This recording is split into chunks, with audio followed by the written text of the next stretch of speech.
All right, let's talk about something we've all heard a million times, passive income. You know, the dream of making money while you sleep. But is it real? What does it actually take to get there? Well, that's exactly what we're going to figure out today. So, let's just get right to it. The big question, is passive income even real? I mean, is it just a myth? The internet is absolutely flooded with these get-rich-quick promises. Make money with zero work. But the truth? It's always a little more complicated than that. It's definitely not passive when you're just starting out. That's the part they always seem to leave out. Okay, so to get a real handle on this, we're going to use a super simple but really powerful idea, the passive income equation. Here's how it works. We're going to rate every single idea on a scale from 1 to 5, looking at just two things. First, how hard is it to actually get started? And second, once you're up and running, how hard is it to maintain it and actually turn a profit? See, it's always a trade-off between those two things. So here's our game plan. First, we'll look at ideas where you leverage your capital, your money. Then, we'll dive into how to leverage your knowledge. After that, your audience. We'll wrap things up with a really interesting hybrid model, and then, at the very end, we'll help you figure out which one of these paths might be the best fit for you. All right, Section 1. Let's start with the classic approach, putting your money to work for you. These are the kinds of income streams that, well, you need some financial firepower to even get off the ground. And our first idea is probably the one you've thought of before. It's the classic landlord model, buying physical property and earning rental income.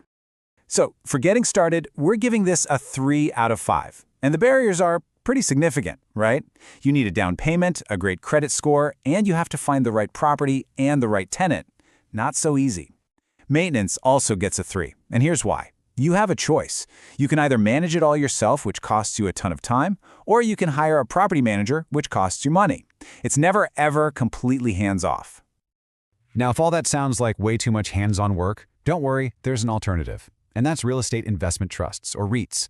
The easiest way to think about them is like buying a stock, but instead of a tech company, you're buying a piece of a company that owns and operates huge portfolios of properties, like warehouses or shopping malls. Getting started here? It's a 1. Seriously, it's as easy as buying a stock. But maintenance and profit gets a 2. And this is the really crucial part, the trade-off. Unlike buying a physical property where you use a mortgage, that's leverage, with REITs, you're not. And that means you need a lot more of your own cash up front to see any kind of meaningful return. And this really drives that point home. To make just about $140 a month from a typical REIT, assuming it pays around a 3.4% dividend, you'd need to invest $50,000 of your own money. So yeah, it's easy to get into, but it's definitely a numbers game. So let's wrap up real estate. Physical property, you've got higher hurdles to jump over, more hands-on work, but you get that incredible power of leverage. With REITs, it's super easy to start, almost zero maintenance, but you need some serious capital to see serious returns. It's a classic risk-reward situation. But what if you don't have a big pile of cash lying around? Well, our next category is all about leveraging a totally different kind of asset, your knowledge. This is all about packaging up your expertise into a product you can sell again and again and again. And that brings us to idea number 3, which is absolutely huge in the creator economy right now, creating and selling online courses. It's all about teaching something you're good at to an audience that's willing to pay to learn it. We're rating this a 2 for getting started and a 2 for maintenance. Now, here's what's so interesting. The technical stuff, filming the videos, uploading them to a platform like Skillshare or Udemy, that's actually pretty straightforward these days. The real challenge, the thing that will make or break your course, is figuring out a skill you have that other people will actually find valuable enough to pay for. And the potential here, it's just massive. I mean, look at Cat Norton. She started a TikTok account just sharing Excel tips. It blew up. That evolved into a series of online courses, and in her first year, she made $1 million in sales. That is the very definition of scalable income. She created the value one time, and now she sells it over and over. Wow, that story really shows the power of digital assets, right? And that leads us perfectly into our fourth idea, selling other kinds of digital products. This could be anything. Ebooks, design presets for photos, website themes, downloadable planners, you name it. The big advantage here is the super low cost of creation. Getting started gets a 2. Again, you don't need much money, but just like with a course, you absolutely need a valuable idea. We're giving maintenance a 3, and that's because it can really vary. You could go the passive route and just list your product on a marketplace like Etsy, or you could be way more active, build an audience through content, and drive your own sales. That obviously takes a lot more ongoing work. And that idea of building an audience brings us perfectly to our third category. These next couple of ideas aren't about building a product first. No, this is all about building an audience and a community first, and then monetizing that attention. Idea number 5 is what we're calling the Creatorpreneur. This isn't just about being a content creator for fun. This is about treating your content like a business right from day one.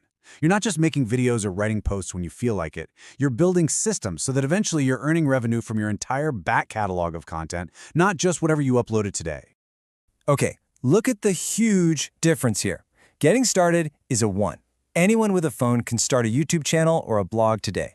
But maintenance and profit, that's a 4. And here's why. The real difficulty is the incredible amount of consistency and time it takes before you see even a single dollar.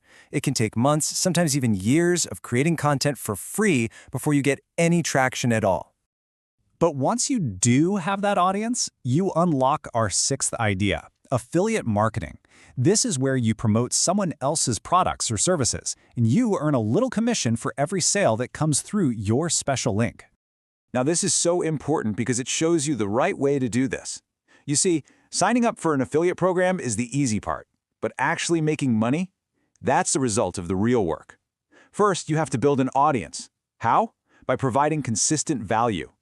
Only then, once you've built that trust, can you successfully recommend products that you know your audience will actually care about. Okay, finally, let's look at our most advanced model. This one is really a hybrid. It combines elements from everything we've talked about so far. We're calling it the productized service. So what in the world is that? A productized service is when you take something you normally do one-on-one, trading your time for money like coaching or design work, and you turn it into a scalable product. So think about a personal trainer. Instead of charging by the hour for sessions, they build a subscription app with monthly workout plans. They've completely taken themselves out of that direct time for money exchange. And this is the heavyweight champion of difficulty for sure. We're giving it a 4 for getting started and a 4 for maintenance. It takes a ton of skill and upfront work to build the systems, maybe hire a team, build the technology, and it takes constant effort to make sure you're still delivering value. But, and this is a big but, it's one of the truest ways to scale a service business into a real passive income engine.